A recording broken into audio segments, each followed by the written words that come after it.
现在福音工作这么重要，新人交给咱们浇灌，咱们得尽到责任呐。你得在这事上好好反省反省啊。是啊，是啊。那今天咱们的工作会就到这儿吧。行。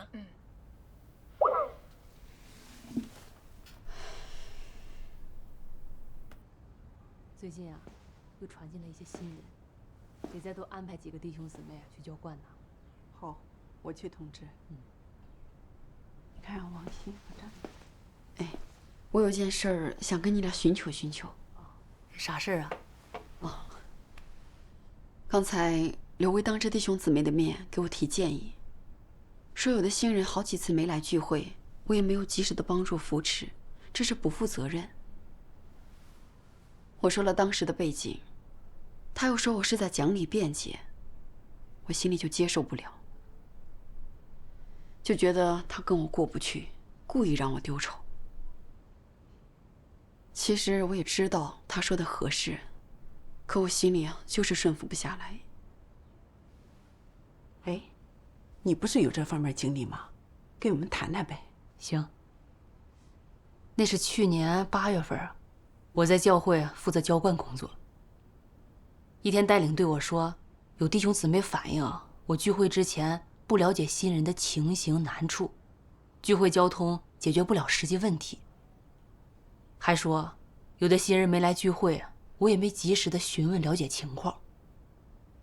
当时我嘴上没说啥，但心里在讲理。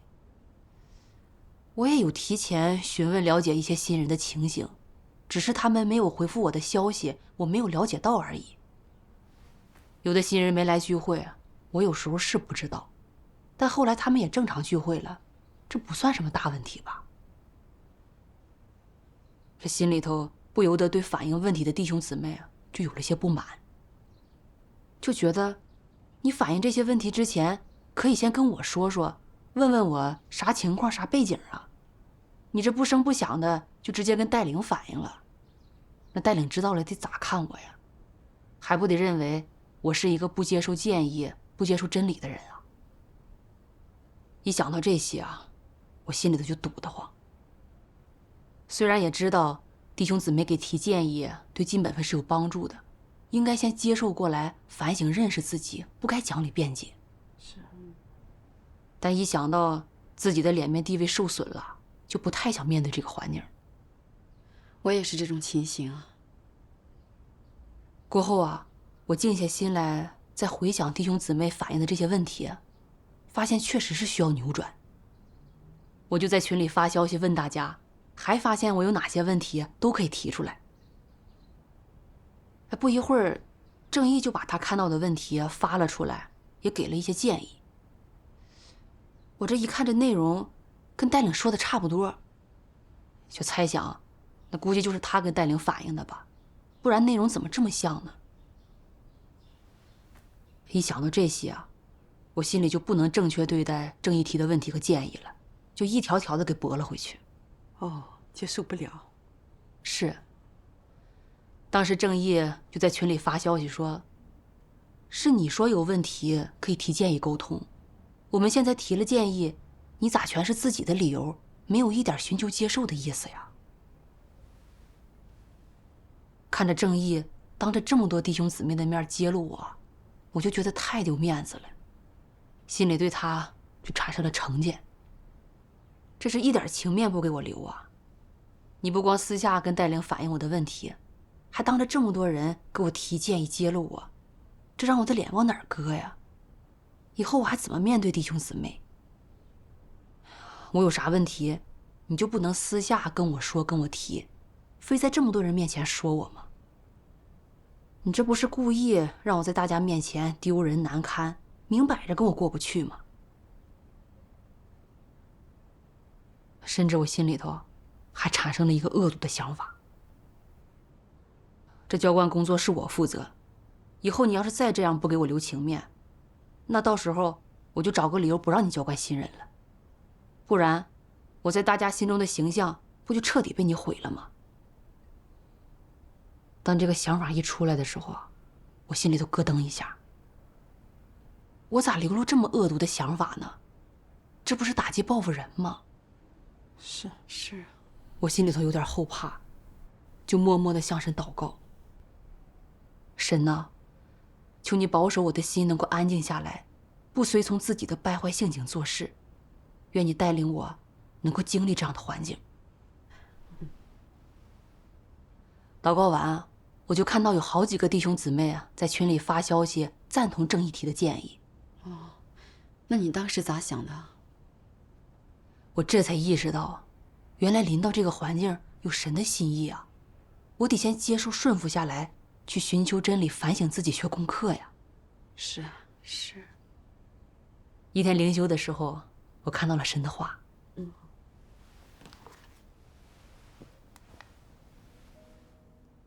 全能神说，临到对付修理，人最应该有的态度是什么？先接受过来，别管谁对付你了，因为什么对付你，说的话难不难听，说话的语气措辞怎么样，都应该接受过来，认识自己在哪方面做错了，流露了什么败坏性情，做这件事的时候是不是按真理原则去做的，这是首先应该有的态度。而敌基督是否具备这样的态度？他不具备，他流露出来的态度始终就是抵触、反感。带着这样的态度，他能不能安静在神面前，虚心地接受修理对付？不可能。那他会有哪些做法？首先，他会极力地表白辩解，为自己所做的错事、所流露的败坏性情加以辩护表白，希望能获得人的理解，获得人的宽恕，以便不用承担任何责任，也不用接受对付修理他的这些话。他在对付修理面前所表现出来的态度是什么？我没犯罪，我没做错事，即便有错也是有原因的，即便有错我也不是故意的，我也不应该承担这个责任。谁还能没点错啊？他咬住这些说法说辞不放，就是不寻求真理，也不承认自己犯下的错误与流露的败坏性情，更不承认自己作恶的存心目的是什么。不管犯下的错误多明显，造成的损失有多大，他都视而不见，丝毫不感觉难过亏欠，良心不受任何的责备，反而极力的辩解打口水仗。他心里想，这就是咋说咋有理，各有各的理，就看谁有口才谁会说。我的辩解表白如果能在多数人面前通过，那我就赢了。那你说的真理就不是真理，你说的事实也不成立。你想定我的罪，门儿都没有。敌基督在临到对付修理的时候，他从内心深处，从灵魂深处是绝对的、坚决的抵触、反感、不接受。他的态度就是：你无论怎么说，你说的再对，我也不接受，我也不承认，这不是我的错。无论事实怎么显明他的败坏性情，他都不承认、不接受，就是一味的反抗、抵触。不管别人怎么说，他就是不接受、不承认。心里还想：看谁能说过谁，看谁的嘴厉害。这就是敌基督对待对付修理的一种态度。敌基督对待对付修理的态度与种种想法，还有临到对付修理所产生出来的思想观点、心思意念等等，这些都与常人不同。当敌基督临到对付修理的时候，首先他内心深处是抵触、拒绝的，是对抗的。他为什么能这样呢？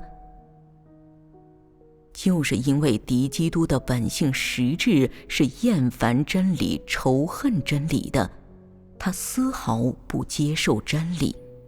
阿门，阿门。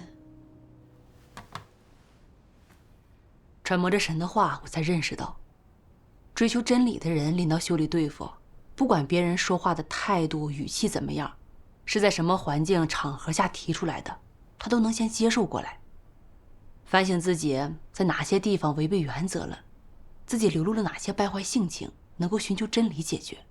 是。而敌基督这类人的实质是厌烦真理、仇恨真理的。他们临到别人的对付指点，内心是抵触拒绝的，即便他们的问题已经摆在明面上，给工作造成了亏损，他们也不承认是自己的错，还找各种理由借口为自己辩解开脱。敌基督就是这样啊。是。回想自己临到修理对付的态度和表现，流露的性情，其实跟敌基督是一样的。弟兄姊妹给我提建议，我不是赶紧接受过来，反省总结自己的问题和偏差，而是抵触反感，还在心里找各种理由借口为自己讲理辩解，这就是不接受真理，厌烦真理啊。其实仔细琢磨反省，弟兄姊妹提的那些问题都是事实。不管是什么原因，新人没有浇灌好，这就是我尽本分不负责任呢。是。还有弟兄姊妹也说我新人没来聚会，我也没有及时的询问了解原因，我还找借口认为新人只是偶尔没来，过后也正常聚会了，这不算什么大问题。其实我作为一个浇灌人员，新人没来聚会我不知道，也没有及时的跟进了解，这本身就是失职，是应付糊弄啊。是。可我对待弟兄姊妹提的问题和建议啊，找各种理由否认反驳，这外表看好像不是什么大问题，但这涉及到我对待本分的态度，也是对待真理、对待神的态度啊。哎，是啊，这不接受修理对付，就是不接受真理呀。是。哎呀，反省到这儿，我才意识到，这个问题的性质很严重啊。要不是临到这样的环境，我根本就不会去反省自己，也认识不到自己厌烦真理的撒旦性情。那这样走下去，只会被神厌弃淘汰呀。是啊。反省中，我又看到了神的话。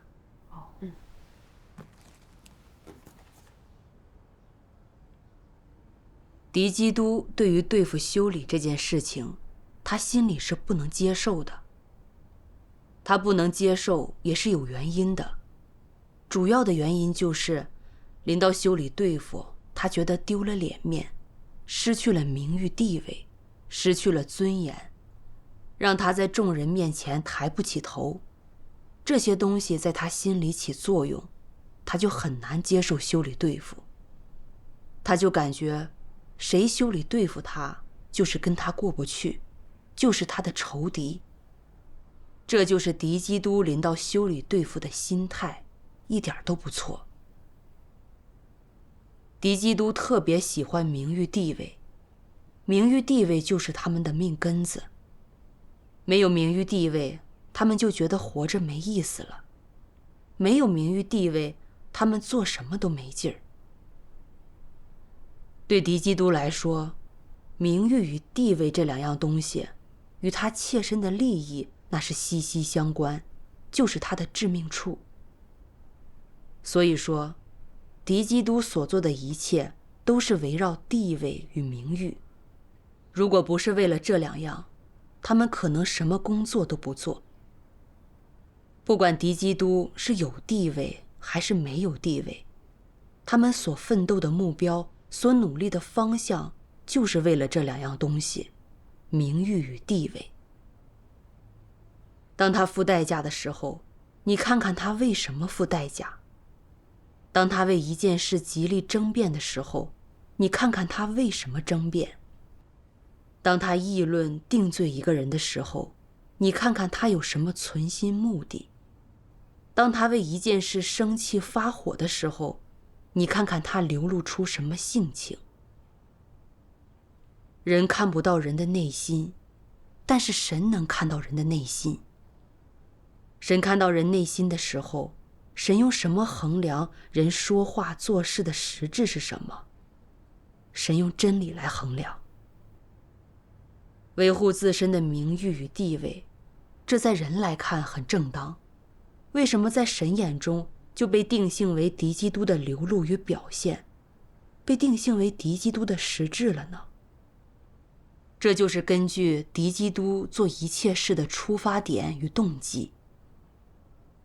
神鉴察他们做事的出发点与动机，最后定性他们所做的一切都是为了自己的名誉与地位，并不是为了尽本分，更不是为了实行真理顺服神。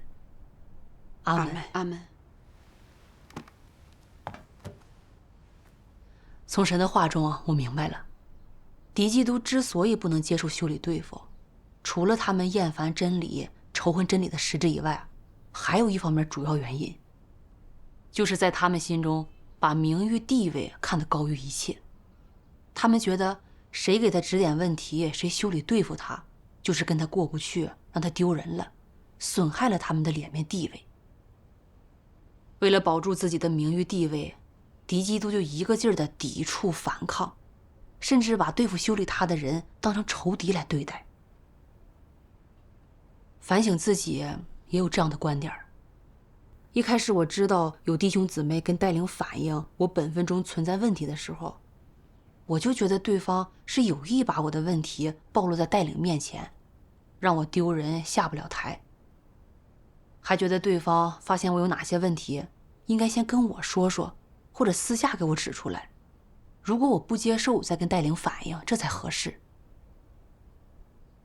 其实如果我真是一个接受建议、接受真理的人，根本就不会在乎对方是在什么背景下用什么方式提的，而是在乎对方提了哪些问题，我该怎么扭转改进。我之所以会这么说，就是因为我想维护自己的名誉地位，维护在带领心中的好印象。后来当我看到正义当着弟兄姊妹的面给我提建议揭露我就更接受不了了，就觉得这是当众让我难堪出丑，严重影响了我在大家心中的好形象。受名誉地位的驱使，我就绕着弯的反驳他的建议，以此来挽回自己的颜面，甚至还流露了恶毒的想法，想以自己的权力地位来压制人，不让他参与教官工作。就看到我的名誉地位心确实是太重了。我说话做事的出发点全都是为了维护自己的脸面地位，甚至还想打压人。看到追求名誉地位真的不是一条正道，只能让我抵挡神呢。是啊，这脸面地位真是太坑害人了。是。那后来你是怎么认识静茹的？过后我就针对自己流露的恶毒意念，反省自己流露的是什么性情。我看到一段神的话，心里很受触动。全能神说：攻击报复，这是出自撒旦恶毒本性的一种做法流露，也是一种败坏性情。人里面有一种思想，你对我不仁，我对你也不义。你不给我留面子，我为什么要给你留面子？这是什么思想？是不是报复的思想？这种思想观点在常人来看是不是成立？是不是站得住脚啊？人不犯我，我不犯人；人若犯我，我必犯人。以其人之道还治其人之身。这是外邦人常讲的话，是在外邦人中间站得住的理，完全合人的观念。但是作为信神的人，作为追求真理的人，该怎样看这些话？这些思想观点对不对？不对。为什么不对？该怎样分辨？这些东西来自哪儿？来自撒旦，这是不可置疑的。来自撒旦的什么性情？来自撒旦的恶毒本性。这里面带着毒，带着撒旦恶毒丑陋的本相，带着这种本性实质。带着这种本性实质的观点、思想、流露、说法，甚至表现出来的做法，这些东西的性质是什么？毫无疑问，就是人的败坏性情，就是撒旦的性情。属撒旦的这些东西，合不合乎神的话？合不合乎真理？有没有神话的根据？这些是不是跟随神的人该有的做法，该有的思想观点？这些想法，这些做法，是不是合乎真理的？不是。阿门。阿门。阿门。从神的话中，我就认识到，我能流露出打击报复的想法，就是受人不犯我，我不犯人；人若犯我，我必犯人。以其人之道还治其人之身，这些撒旦毒素的支配。我认为是正义在弟兄姊妹面前揭露我的问题，不给我留情面在先，是他对我不仁，我就可以对他不义。还觉得我要是不给他点颜色瞧瞧，他会觉得我好欺负，以后我不让他参与浇灌工作，看他以后还咋对付我。现在再回想自己这些心思意念，就看到自己确实是挺恶毒、挺可怕的。人家正义看到我的问题跟带领反映，这是对工作负责，是维护教会工作的表现啊。是。还有，我在群里发消息让大家提建议，正义积极地提出他的想法和观点，他这是有负担，可我却觉得他跟我过不去，还讲理狡辩。正义揭露我的话符合事实，完全合适，这样直接提出来对我尽本分有帮助，根本就不是故意让我难堪。是。而且弟兄姊妹之间互相提建议修理对付，根本就不存在什么仁不仁义的说法。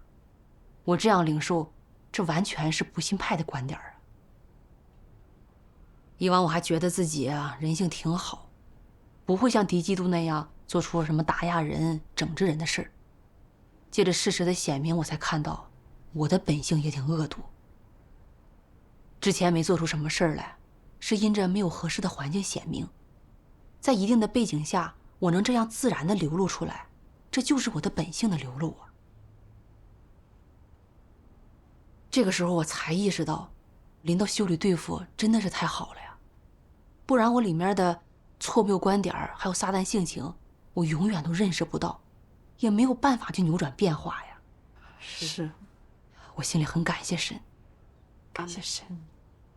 我来到神面前祷告，神呐，我看到自己不但厌烦真理，本性也恶毒。为了维护自己的名誉地位，我还想打击报复给我提建议的弟兄姊妹。看到我没有人性，不配成为信神的人。神呐，我愿意悔改变化，愿你带领我找到实行进入的路途，学会接受弟兄姊妹的建议，阿门。感谢神。反省到这些啊，我就针对自己存在的问题，找了实行的路途。我看到了神的话。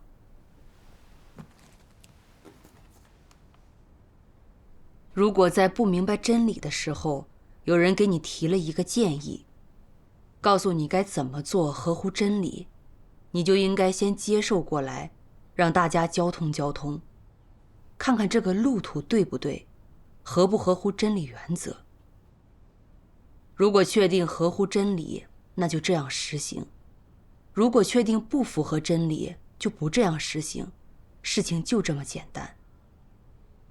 寻求真理时，就应该多方寻求，谁说的话都得听一听，都得认真对待，别置之不理，别怠慢人家。这涉及到你本分范围内的事了，你就得认真对待。这个态度是对的，情形是对的。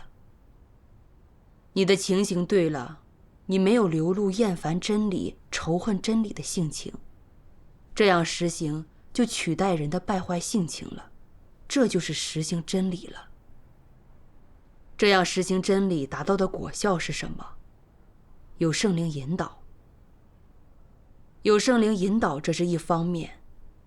有时候那件事很简单，是你凭头脑能达到的，别人给你提完建议，你明白后就改正过来，按原则去做就可以了。这在人看是小事，但在神那儿看就是大事了。为什么这么说呢？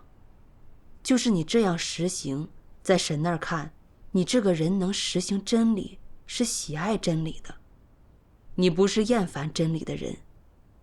神看到你的心的同时，也看到了你的性情，这是大事。就是你在神面前尽本分，做事活出来的，流露出来的，都是人该具备的真理实际。你做每件事的态度、心思、情形，这些在神面前都是最重要的，神就鉴察这些。阿门。阿门。阿门。从神的话中，我就找到了实行的路途，就是认真对待别人的建议，不管是谁提出来的，当时自己能不能理解明白，合不合自己的意，都不能怠慢，更不能置之不理，嫌弃贬低，得先接受过来，和大家一起寻求交通。那合乎真理原则的就接受实行，不符合原则的就不采纳。最重要的是在这个过程当中，不是凭着厌烦真理、刚硬狂妄的败坏性情活着，而是以一种寻求的态度来对待别人提的建议。是。后来我就把弟兄姊妹提的一些问题和建议啊，和配搭的弟兄姊妹商量，一个一个的去解决。哎呀，这心里对正义的成见呢就没有了。这样实行之后，浇灌的果效也比之前好多了。我从心里感谢神呐。这样事情挺好的。是。过后我就琢磨，对待能指点我问题的弟兄姊妹，我该以什么样的态度来对待呢？寻求中，我看到了神的话。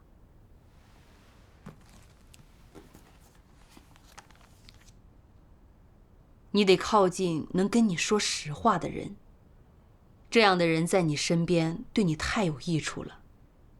尤其是发现你有问题，敢责备你，敢揭露你的人，有这样的好人在你身边，能避免你走错路。他不管你是什么地位，只要发现你做事违背真理原则，该指责你就指责你，该揭露你就揭露你，这才是正直的人，是有正义感的人。他无论怎么揭露指责，都能帮助到你，对你都是监督督促。你得靠近这样的人，有这样的人在身边帮助你，你就相对安全多了，这才是有神的保守。天天有明白真理、坚持原则的人在身边监督你，对你尽好本分、做好工作太有利了。千万别找那些阿谀奉承、溜须拍马的圆滑人、诡诈人做你的帮手。这样的人黏在你身边，像臭苍蝇一样，那得带来多少细菌病毒啊！这些人容易搅扰你，影响你的工作，能使你陷入试探，走错路，能给你带来灾难祸患，必须得远离，离得越远越好。如果能分辨出他们是不信派的实质，把这些人清除出教会，那就更好了。要想远离敌基督的道路，你该怎么做？就应该主动地靠近喜爱真理的人，正直的人，靠近能给你提意见、发现问题能说实话指责你的人，尤其是发现问题能修理对付你的人，这是对你最有益处的人，应该珍惜。如果排斥、取缔这样的好人，你就失去神的保守了，祸患慢慢就临到你了。靠近好人，靠近明白真理的人，你就有平安喜乐，你就能远离祸患。靠近小人，靠近无耻的人、溜须拍马的人，你就有危险，不但容易上当受骗，祸患也能随时临到你。你得知道什么人对你最有益处，就是能在你做错事、高举见证自己迷惑人的时候给你提醒的人，这样的人对你最有益处。靠近这样的人，这是正确的路途。阿门。阿门。从神的话中我明白了，要尽好本分，就得主动靠近那些敢说真话、有正义感的人。他们不顾及地位、权势或者人与人之间的情感，看到什么就说什么，必要时还会揭露对付。那有这样的人在身边，不但对自己尽本分能起到监督提示的作用，而且对我的败坏性情也能够有所约束。是。我性情狂妄，做事总是按照自己的意思，就认为自己的对，不注重去寻求原则。如果有这样的弟兄姊妹在我身边，看到我做事违背原则，能指点揭露我，这样能促使我去反省自己，寻求真理。这样也能避免我做错事儿、走错路，也能让我对自己的本性看得更清楚一些。这对我尽好本分是帮助啊。是啊。就像正义，他能维护教会工作，看到什么问题就能直接说、直接点。虽然有时候说话让我面子上会过不去，但是对我尽好本分是有帮助的呀。我以后得多跟这样的人去接触，让大家多监督提醒我。是。现在再想一想，其实神摆上这样的环境确实是太好了。借着弟兄姊妹提建议、修理对付，不但扭转了我本分上的一些偏差，还能让我对自己的败坏性情有一些认识。我从心里头感谢神。感谢神。听你这么交通，我也知道该怎么实行了。